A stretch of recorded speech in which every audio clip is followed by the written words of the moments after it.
2 ঘন্টার চুক্তিতে বিয়ে, এরপর তালাক, মসজিদের বারান্দায় সহবাস, নাম ইসমত আলী আশিকি, মাদ্রাসার মুহতামিম। তাহলে বুঝুন সে কত বড় লেভেলের একজন ফতুয়াদারি। একজন মুসলমান যদি আরেকজন মুসলমানের কাছে নিরাপদ না হয়, তাহলে আমরা সাধারণ পাবলিক কি করব? বর্তমান সমাজে এটাই চলতেছে। নাম ইসমত আলী আশিকি, ফতুয়া দিয়ে 2 ঘন্টার চুক্তিতে বিয়ে করে, এরপর দিয়ে দেন তালাক। দেখুন বর্তমান সমাজে মানুষ লেবাস লাগিয়ে একজন মুসলমান কিভাবে আরেকজনের মুসলমানের ক্ষতি করতেছে। তার কাছে যদি একজন অমুসলিম যায় তাহলে সে কি করবে?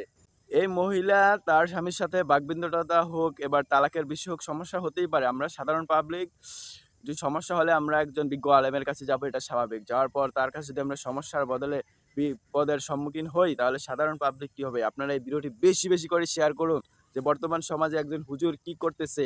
সে লেবাসের ভিতরে থেকে একজন মানুষের ক্ষতি করতেছে। আপনারা বেশি বেশি করে শেয়ার করে দেখিয়ে দিন যে মানুষ যদি কোনো হুজুর